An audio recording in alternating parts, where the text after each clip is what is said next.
지난 주간에 인터넷 검색 1위, 인터넷 검색 1위가 신천지 이만희였습니다. 우리 여기 이쪽에 계신 성도님들은 신천지에 대해서 별로 잘 못 느끼겠습니다만은 신천지라고 하는 이단인데 거기에 약 5만 명 정도의 신자들이 있다고 합니다. 그리고 그들은 지금도 교회를 무너뜨리고 또 신앙생활하는 자들 중에 특별히 젊은 청년들을 많이 포섭을 해서 그들에게 끌어들이고 있습니다. 왜 인터넷 검색 1위가 됐는가 하면 지난주 월요일과 화요일에 기독교 방송 중에 하나인 CBS 방송국에서 이 신천지에 관한 그런 그 프로그램을 방송을 했는데 거기에 보면 신천지에 빠진 그 청년들의 모습을 보여주는, 그래서 신천지에 빠졌다가 상담을 통해서 일주일 만에 돌아서는 그런 것들을 방영을 했습니다. 그래서 믿지 않는 사람들은 그것 봐라, 기독교인들 중에 저런 못된 자들이 있다라고 하는 모습으로, 또 많은 기독교인들은 야, 저런 신천지가 저런 그 모습을 가지고 있었구나라고 하는 것들 때문에 인터넷 검색 1위가 된 것 같아요. 자, 그런데 제가 저도 이제 컴퓨터를 통해서, 저는 우리 교회는 CBS 방송국이 안 나와서 나중에 인터넷 유튜브로 그 두 프로그램을 월요일과 화요일에 한 것을 봤는데요. 그걸 보면서 제가 느끼는 게 하나 있었어요.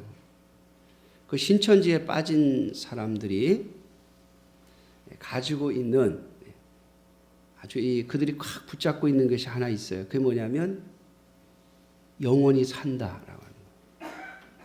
신천지의 이만희 씨를 믿으면, 그 이만희 씨를 붙잡으면은 자신들은 죽지 않고 영원히 산다.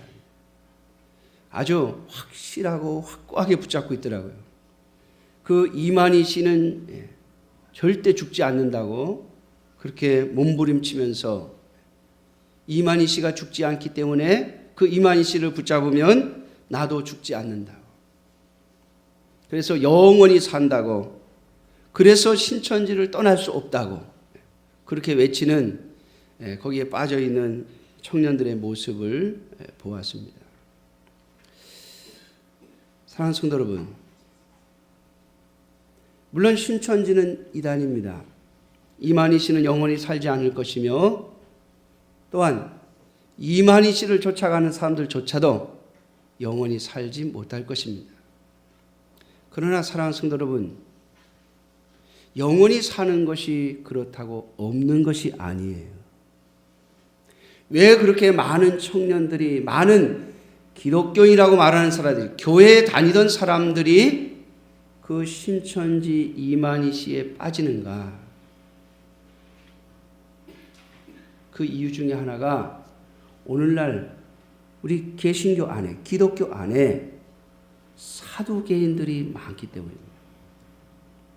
사두개인. 오늘 본문에 보면 사두개인이라고 나오죠.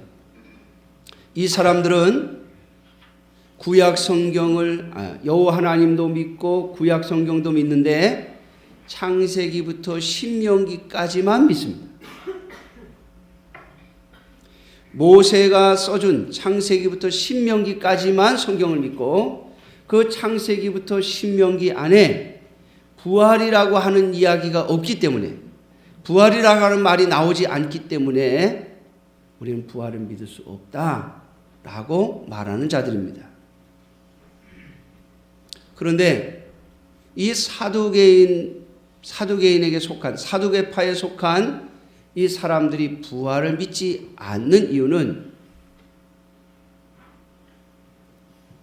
이 세상에 살면서 이 세상의 것에 너무나도 많은 관심을 갖기 때문에 이 세상에서 오래도록 걱정과 염려 없이 그저 행복하게 오래도록 살고 싶은 생각이 그들을 지배하기 때문에 부활을 생각하지 않습니다. 여러분, 예수님께서 이 땅에 재림에 오실 그 시기를 빼고는, 그 시대를 빼고는 모든 사람은 죽은 후에 부활하는 겁니다. 아브라함도 이삭도 야곱도 모세도 또 예수님의 모든 제자들도 죽은 후에 부활하는 것이, 오늘 저와 여러분들도 죽은 후에 부활할 것입니다. 그런데 이 부활에 대하여 믿는다고 말은 하지만 실제적으로 부활을 염두에 두지 않고 살아가는 사두개인들이 오늘날 우리 개신교에 너무나도 많기 때문에 거기서 영적인 생명을 얻지 못하고 죽음 이후의 부활에 대하여 영원한 삶에 대하여 생각지 않고 살아가는 수많은 기독교인들을 보면서 그들이 이상한 성경 공부에 빠져들고 그리고 신천지의 유혹에 넘어가는 겁니다.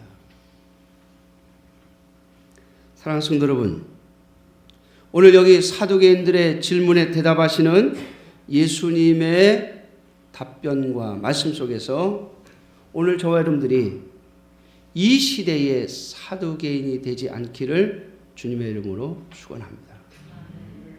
여러분, 부활을 믿지 않는 자는 구원을 얻을 수가 없습니다. 부활을 믿지 않는 것은 기독교의 신앙이 아닙니다. 신천지에 빠진 사람들, 그들은 잘못된 지식, 잘못된 가르침에 유혹이 돼서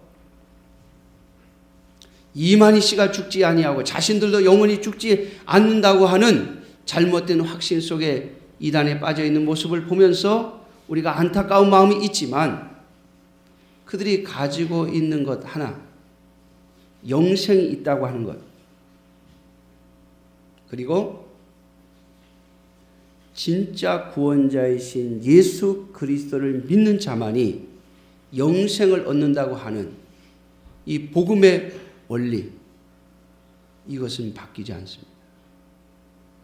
이만희 씨는 그 예수님을 자기로 바꿔버리고 그리고 영생을 육체가 죽음을 맞이하지 않고 영원히 사는 것처럼 바꿔버린 것이지, 영생이 있다는 것과 그리고 구원자이신 예수 그리스도를 믿음으로 말미암아 그 영생이 얻어진다고 하는 복음의 진리는 바뀌지 않습니다. 그런 이단들의 잘못된 모습을 보면서 반대로 영생이 없다고 생각하거나 아니면 구원자에 집착하는 것이 잘못됐다고 하는 생각을 갖지 않기를 주님의 이름으로 축원합니다. 여러분, 이단은요, 진리의 말씀을 살짝 바꿔가지고 돌려놓는 것이 이단이에요. 그러므로 이단을 보시면서 그들의 잘못 바꾼 것을 배척해야지, 신앙의 원리까지 다 배척해버리면 우리의 신앙은 설 자리가 없습니다. 자, 오늘 이 시대의 사두개인들의 생각, 저와 여러분들이 갖지 않기를 주님의 이름으로 축원합니다. 자, 오늘 이 사두개인들이 모세 오경만을 믿는다 그랬습니다. 창세기부터 신명기까지. 근데 그 모세 오경에 보면 이 계대법이라는 게 있습니다. 계대법. 형이 자식이 없이 죽으면 그 동생이 형수에게 자녀를 낳게 해줘야 돼요. 그것은 뭐 인간이 결혼해서 행복하게 살라 뭐 이런 뜻에서 한 게 아니에요. 이스라엘의 토지법은 한 가문에 배정된 토지는 대대로 그 가문과 그 사람에게, 그 자녀에게만 물려지도록 되어 있습니다. 그래서 여호수아서를 통해서 하나님은 이스라엘 각 지파의 땅의 경계를 정해 주시고 각 지파의 가문들마다 땅을 정해 주시고, 그러고 나서 그 후손들이 그것을 물려받도록 하셨습니다. 뿐만 아니라 희년이라고 하는 법률을 정하셔서 매 50년이 되어지면 각 가문이 가지고 있던 그 땅을 원래대로 돌려주라고 하는 것이 하나님의 법입니다. 희년이 되기 전까지는 다른 사람의 땅을 사들여 농사를 지을 수 있습니다. 그러나 희년이 되어지면 사들였던 다른 이스라엘 백성들의 땅은 다 돌려주어야 합니다. 왜냐하면 땅의 주인은 하나님이시고, 그리고 그 땅은 하나님의 허락 없이는 절대로 다른 가문이나 다른 형제들이 빼앗아 가지 못하도록 하는 것이 하나님의 마음입니다. 하나님의 뜻입니다. 그래서 형이 자식이 없이 죽으면 그 동생들이 형의 재산, 형이 물려받은 땅을 우리가 가져야 되겠다라고 하는 욕심을 가지지 못하도록 형수에게 자녀를 낳게 해 주어서 그 낳은 자녀에게 형의 재산이 물려가도록 하는 것이 계대법입니다. 그런데 이것을 자기들 마음대로 바꾸어 가죠. 어떻게 보면 자기들 마음대로 이야기를 꾸민 거죠. 이야기를 꾸민 겁니다. 7형제가 다 자식이 없이 죽었다. 그리고 마지막에 그 여자도 죽었다.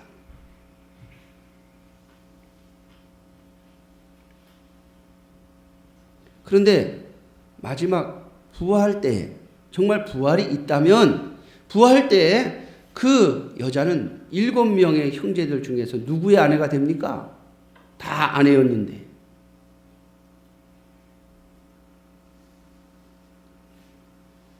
여러분들 가운데서도 이런 경우가 있을런지 모르겠어요. 저희 외할머님은 결혼을 2번 하셨어요. 첫 번째 남편에게서 딸 2을 낳았는데 남편이 죽었어요.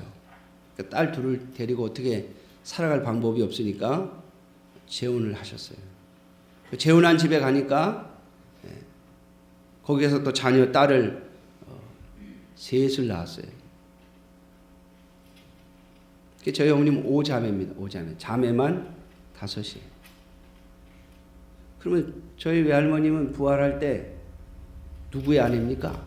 첫 번째 남편의 아내입니까? 2번째 남편의 아내입니까? 비슷한 질문이죠. 사랑하는 성도 여러분, 그런데 오늘 예수님은 이 질문에 대하여 이렇게 말씀하십니다. 너희가 성경도 하나님의 능력도 알지 못함으로 오해함이 아니냐. 그러면서 오늘 주님 말씀하십니다. 사람이 죽은 자 가운데서 살아날 때에는 장가도 아니가고 시집도 아니가고 하늘에 있는 천사들과 같으니라. 그 신천지 방송에 보면 2번째 날에 보면 그 18인가 17 고등학생 하나가 이렇게 상담소에 갔는데 그 상담을 받기 싫다고 막 거부를 하다가 경찰을 불러요. 자기가 납치됐다는 거예요. 납치. 그리고 자기를 납치한 죄목으로 자기 엄마와 아버지를 고소했어요. 거기 보니까 상담을 하다가 자기 엄마한테 그러더라고요. 아줌마 이러더라고요. 아줌마. 그러니까 엄마가 그 소리를 듣고 너무 가슴이 아파갖고 이 엄마를 보고 아줌마라고 그랬다고. 그래서 경찰이 와가지고 다 잡아갔어요. 납치죄로 고소하니까. 여러분, 특별히 우리 한국 사람들은 이 혈연 관계가 굉장히 중요하죠.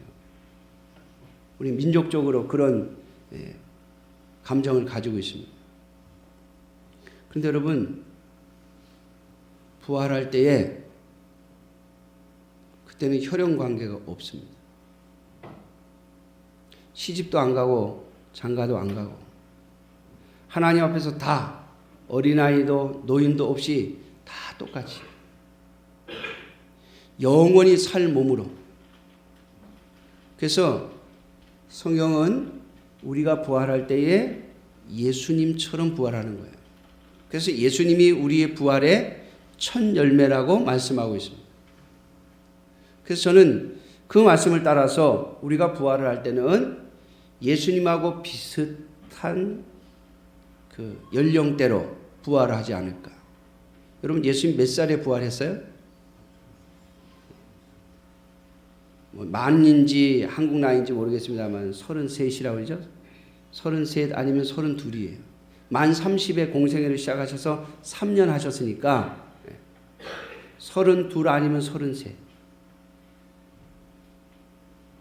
인간이 가장 젊고 가장 아름다운 나이. 그래서 여러분, 나는 이렇게 할머니가 돼가지고 얼굴이 다 찌그러져서 이 못생긴 얼굴 죽었는데 나중에 이렇게 부활하면 어떡하나, 그런 걱정을 하지 않으시면 좋겠어요. 제가 성경을 읽으면서 제가 느끼는 바로는 성경에 분명하게 이렇게 언급하고 있지는 않습니다. 몇 살의 모습으로 부활할 거다 이렇게 말하진 않아요. 그러나 예수님이 우리의 부활의 첫 열매라고 말씀하시는 걸 보면 32 아니면 33. 인간이 가장 젊고 가장 아름다울 때의 모습, 그것을 기초로 해서 변화된 모습으로, 영광스러운 모습으로 우리가 부활할 줄로 믿습니다. 자, 이것이 주님이 우리에게 말씀하신 진리예요. 그러므로 사랑하는 성도 여러분, 내 아내가 신앙생활을 했으니까 나는 옆에서 끼어가지고 그냥 하나님 나라 갈 거라고 생각하시면 오산입니다. 내 남편이 신앙생활 열심히 하니까 내가 그 믿음에 그냥 끼어가지고 같이 하나님 나라 갈 거라고 생각하셔도 오산입니다. 부모도 마찬가지예요. 내 딸이 신앙생활 열심히 하니까 내가 내 자녀들 덕분에 나도 천국에 한번 가보자. 그것도 오산입니다. 여기 우리 장인 장모님들 계시지만은 내 딸이 목사 사위라고, 목사 아내라고 나도 그냥 구원 받을 거다라고 생각하시면 오산이에요. 내가 믿지 아니하면, 내가 예수 그리스도를 영접하지 아니하면, 내가 예수 그리스도 앞에 믿음으로 서지 아니하면 그 누구도 부활의 영광에 참여할 수 없습니다. 그때는 우리가 다 하나님 앞에서 각각의 신앙을 따라 각각의 존재로 주님 앞에 서게 될 것입니다. 그러므로 사랑하는 성도 여러분, 누구의 아내였느냐, 누구의 남편이었느냐, 누구의 자식이었느냐, 누구의 부모였느냐를 말하지 마세요. 그것은 그냥 주님 앞에 오는 과정의 한 단계일 뿐입니다. 우리의 구원은 하나님 앞에서 내가 서야 하는 것이죠. 내가 하나님 앞에 어떠한 사람으로 서느냐에 따라 우리의 구원이 결정될 것입니다. 그리고 하나님의 나라에서는 장가감도 시집감도 부모와 자식의 혈연 관계도 없습니다. 예수 그리스도 안에서 우리가 다 믿음의 형제로 서게 될 것입니다. 그러므로 사랑하는 성도 여러분, 이 부활의 신앙을 가지고 살아가는 여러분들이 되시기를 주님의 이름으로 축원합니다. 예수님께서 이것을 증명하기 위해서 이 사두개인들이 믿는다고 말하는 창세기부터 신명기 사이에 나오는 출애굽기에 나오는 말씀을 가지고 증명하십니다. 오늘 보면 28절에 보니까 죽은 자가 살아난다는 것을 말할진대 너희가 모세의 책 중, 모세의 책만 믿으니까 이렇게 말씀하신 거예요. 모세의 책 중 가시나무 떨기에 관한 글에서 하나님께서 모세에게 이르시되 나는 아브라함의 하나님이요 이삭의 하나님이요 야곱의 하나님이로다 하신 말씀을 읽어보지 못하였느냐 라고 말씀하십니다. 여러분 모세의 입장에서 보면 아브라함과 이삭과 야곱은 400년에서 500년 전 사람입니다. 오늘 우리의 시대로 보면 조선 초기의 사람이에요. 조선 초기의 사람. 여러분 조선 초기의 사람, 여러분들 조상 중에서 조선 초기에 살던 조상 기억이나 하십니까?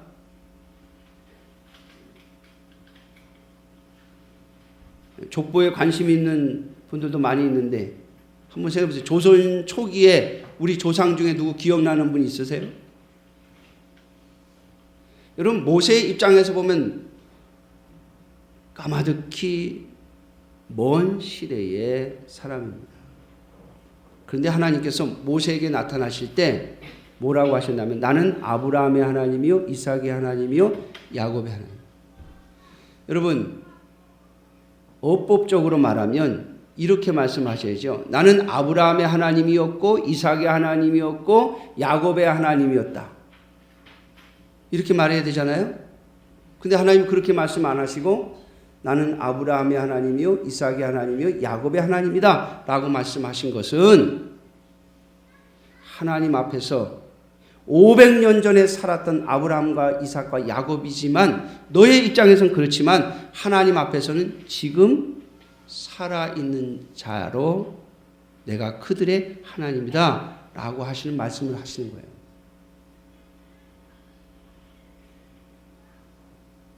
그러면서 오늘 27절에 보니까 하나님은 죽은 자의 하나님이 아니요 산 자의 하나님이라 그렇게 말씀하십니다. 사랑하는 성도 여러분, 오늘 저와 여러분들이 믿는 하나님은 과거의 하나님이 아니고 오늘 나의 하나님이어야 한다는 겁니다. 다른 사람의 하나님이 아니고 조상들의 하나님이 아니고 오늘 살아있는 나의 하나님이어야 한다라고. 오늘 저와 여러분들이 믿고 있는 하나님, 여호와 하나님, 그 하나님은 오늘 나의 하나님이셔야 하며 우리가 믿고 있는 예수님은 2000년 전의 예수님이 아니라 오늘 나의 예수님이어야 한다라고 하는 말씀입니다.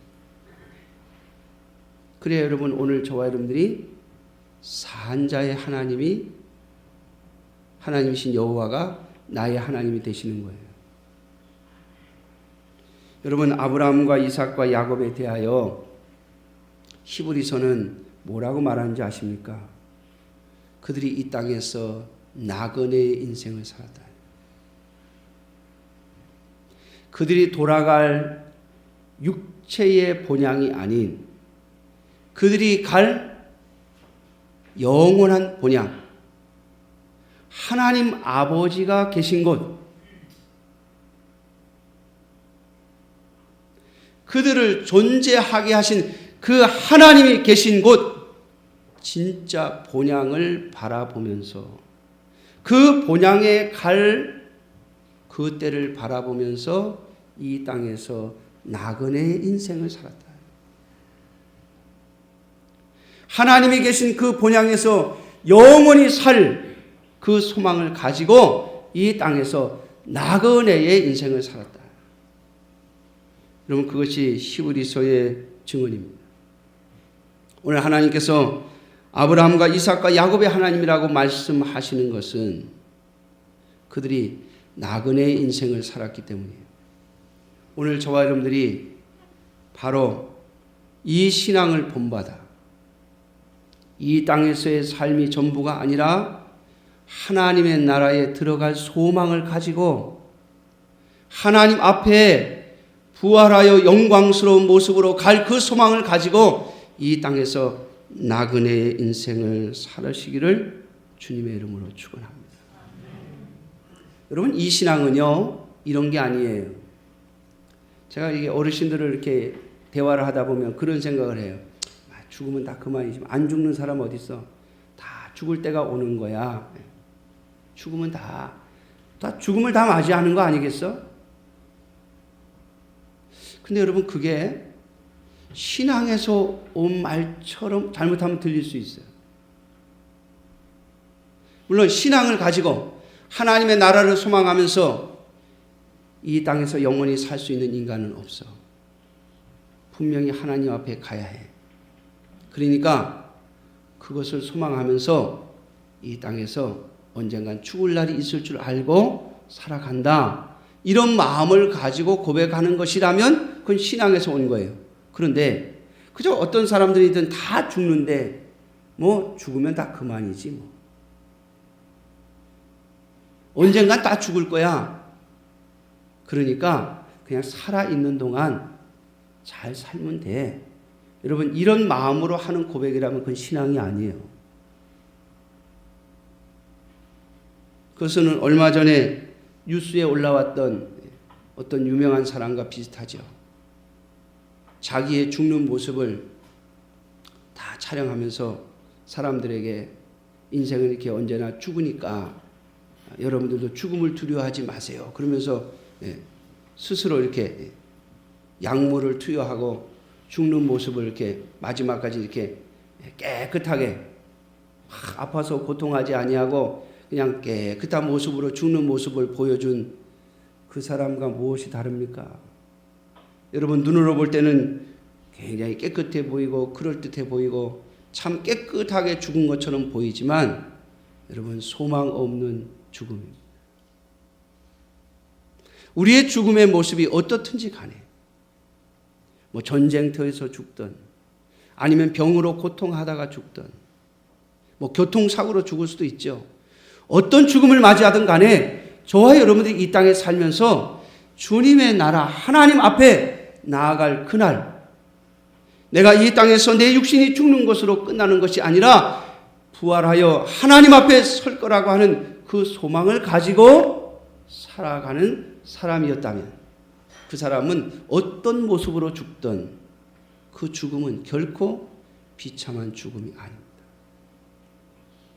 소망의 죽음이며 그러한 사람은 결코 죽는 것이 아니라 영원히 사는 것입니다. 그래서 여러분, 제가 여러분들에게 자주 말씀을 드립니다만은 믿음 안에 살다가 가신 분들에 대하여 저는 고라는 말을 쓰지 않습니다. 왜? 죽은 것이 아니기 때문에. 영원히 살 것을 소망했기 때문에 우리는 예수님의 가르침을 따라 잔다라고 말하는 것입니다. 그런데 이단은 그걸 부인하고 마치 우리의 육체가 영원히 살 것처럼, 그 이만희 씨가 나이가 굉장히 많은데도요 머리도 새까맣고 아마 염색을 했겠죠. 제가 알기로 나이가 굉장히 많아요. 한 70 가까이 되지 않았나 생각을 하는데 머리도 새까맣게 하고 아주 뭐 말하는 것도 보면 아주 힘이 있어서 마치 오래 살 것처럼 보여요. 꾸며요. 그렇게 자신을 오래 살 것처럼.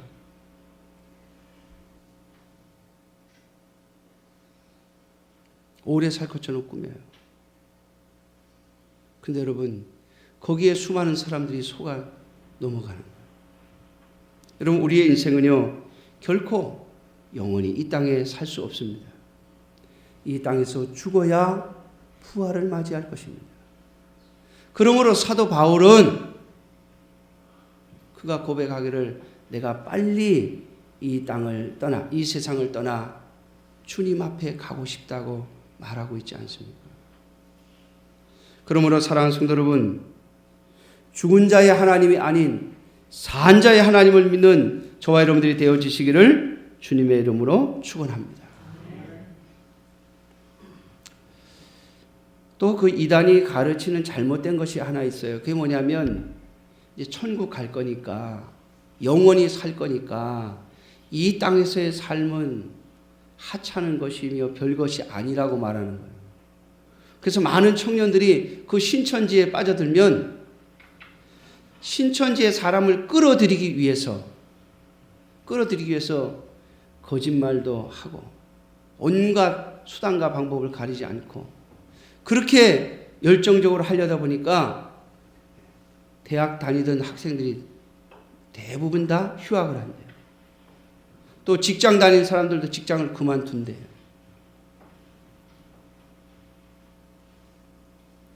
여러분, 마치 그렇게 하는 것이 하나님께 충성하는 것이고 구원을 받을 수 있는 조건인 것처럼, 하나님 나라에 갈 사람인 것처럼 가르치는 것이죠. 그래서 부모도 없고 다. 여러분, 주님 앞에 가면 분명히 남편도 없고 아내도 없고 부모도 없고 자식도 없습니다. 하나님 앞에서 다 예수 그리스도의 믿음 안에서 형제입니다. 그런데 하나님의 말씀은, 또 예수님의 가르치심은, 그러나 이 땅에 사는 동안에 우리가 해야 될 일을 말씀해 주고 있습니다. 한 율법학자 서기관이 예수님의 이 말씀을 듣고서, 예수님 참 말씀을 잘하셨습니다. 그러면 하나님께서 우리에게 주신 계명들 가운데 제일 중요한 것이 뭡니까? 첫째가 뭡니까? 이렇게 묻습니다. 그때 예수님께서 말씀하십니다. 첫째는 하나님을 사랑하는 것이요, 둘째는 이웃을 사랑하는 것이다. 여러분, 하나님을 사랑한다는 말은 다른 말로 말하면 하나님 외에는 신을 두지 않는 거예요. 가끔 무슨 영화 같은 걸 보면요, 또 무슨 드라마 같은 거 보면 이러는 분들이 있어요. 하나님, 부처님, 공자님, 알라신이요, 누구든지 내 소원을 들어주십시오. 이러는 게 있어요. 막 급하면은 하나님도 찾고 부처님도 찾고 뭐 공자님도 찾고 뭐 알라신도 찾고 다 찾아요. 그냥 자기가 아는 신 이름은 다 찾아. 여러분, 우리의 참된 신앙은요, 여러 신들 중에서 이 기독교의 신이 제일 난 것 같아서 믿는 거, 그건 기독교 신앙이 아니에요. 하나님이 우리에게 요구하시는 신앙은 성경이 말하는 여호와 하나님, 삼위일체 하나님 외에는 신이 없다라고 하는 겁니다. 하나님이 이스라엘 백성들에게 요구하시는 것이 바로 그거였어요. 가나안 땅에 가면 가나안 족속들은 뭐 이런 신 저런 신을 다 섬깁니다. 자기한테 유익이 된다 그러면 다 섬기려고 해요. 바알도 또 유익이 되면 섬기고, 아세라도 유익이 되면 섬기고, 뭐 엘신도 유익이 되면 섬기고, 하여튼간 자신들에게 유익이 되는 신이라고 하면 다 섬긴다고 하는 것이 인간의 타락한 마음에서 나온 생각입니다. 자, 왜 그런가 하면 신앙의 중심이 자기이기 때문에 그래요. 자기. 내가 중심이니까 나에게 유익이 되면 여러 신들을 둘 수 있다는 거죠. 거의 대부분의 인간의 종교들은 다신입니다. 다신. 불교도요, 부처만 섬기는 것 같지만 아니에요. 거의 다신이에요. 기독교 신앙을 빼고는.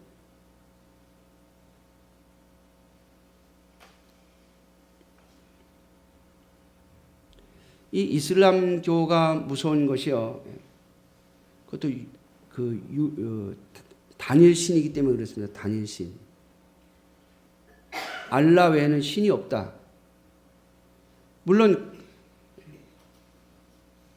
이 세상에 신은 한 분만 존재한다라고 하는 의미에서는 우리와 같은 사상을 갖고 있습니다. 왜냐하면 이슬람은 구약에 나오는, 모세오경에 나오는 여호와 하나님을 모태로 해서 세워진 종교이기 때문에 그렇습니다. 그 외에 여러분, 기독교의 신앙 외에 다른 모든 종교들은 다 신을 숭배합니다. 자신들에게 유익이 된다면 다 신으로 받들겠다는 거예요. 높여가지고 다 추앙을 하겠다는 거예요. 그래서 천주교는 자신들이 구원을 얻기 위해서 마리아에게 뭐가 필요한, 마리아의 것도 얻어오겠다는 거예요. 또 옛날에 사도들, 예수님의 제자들, 그들의 공덕도, 그들의 그 공로, 그것까지도 얻어와가지고 좀 나누어 받아가지고 하나님 나라 가겠다는 거예요. 제가 얼마 전에 알았어요. 그 왜 그렇게 그 무슨 뭐 예수님의 제자들이라든가 아니면 옛날에 성인들을 왜 이렇게 섬길까? 그 보니까 원리가 그렇더라고요. 그 성인들은 하도 덕을 많이 쌓아가지고 천국 들어가고도 덕이 남아있대. 천국 들어갈 만큼의 덕보다도 더 쌓았기 때문에 덕이 남아있다. 그 덕을 좀 내가 가져오면 내가 천국 가는데 좀 보탬이 된다고. 여러분, 인간 중심의 신앙의 생각은요, 다 신입니다. 여러 신, 나에게 필요하면 다 신을 하겠다는 거예요. 여러분, 이걸 하나님이 금지하기 위해서 이스라엘 백성들에게 그렇게 강력하게 말씀하신 겁니다. 너희가 가나안 땅에 들어가거든, 가나안 족속들이 섬기는 모든 신당을 다 헐어라. 근데 이스라엘 백성들이 가서 그걸 안 했어요. 안 했더니 나중에 그게 다 올무가 돼갖고 그것 때문에 이스라엘 백성들이 하나님 앞에 징계를 받는 모습을 보여주고 있죠. 여러분, 우리의 신앙의 가장 중요한 핵심은 하나님만이 유일한 신이라고 하는 신앙 고백. 자, 그런데 여기에 그 다음에 주님이 하시는 말씀이 있습니다. 그게 뭔가 하면 내 이웃을 내 자신같이 사랑하라. 여러분, 이것이 오늘 우리가 이 땅에서 해야 할 사명입니다. 여러분, 하나님 나라에 가면 사랑할 것도 없습니다. 무슨 말인가 하면 거긴 부족함이 없기 때문에, 거기는 충만한 곳이기 때문에 내가 누군가를 위해서 무엇인가를 위해서 희생하거나 헌신할 이유가 없습니다. 사랑할 필요가 없습니다. 왜? 하나님이 충만히 채워주실 것이기 때문입니다. 그러나 여러분, 이 땅에 하나님께서 우리에게 형제를 주시고 자매를 주시고 가족을 주시고 이웃을 주신 것은 뭐 하라고요? 사랑하라고.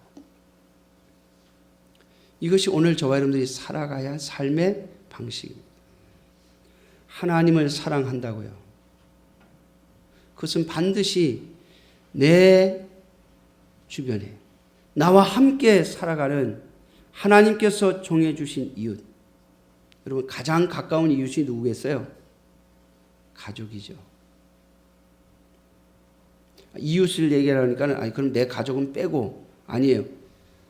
가족을 포함한 나와 함께 살아가게 한 이웃, 그들을 사랑하며 살아가는 것이 오늘 저와 여러분들의 사명입니다. 그러므로 예수 그리스도를 믿고 하나님을 믿는 자가 이 세상에서의 인간적인 관계를 다 버리고 다 무시하고 살아가는 것은 온전한 신앙이 아니죠. 그런데 이단들은 그걸 요구합니다. 왜?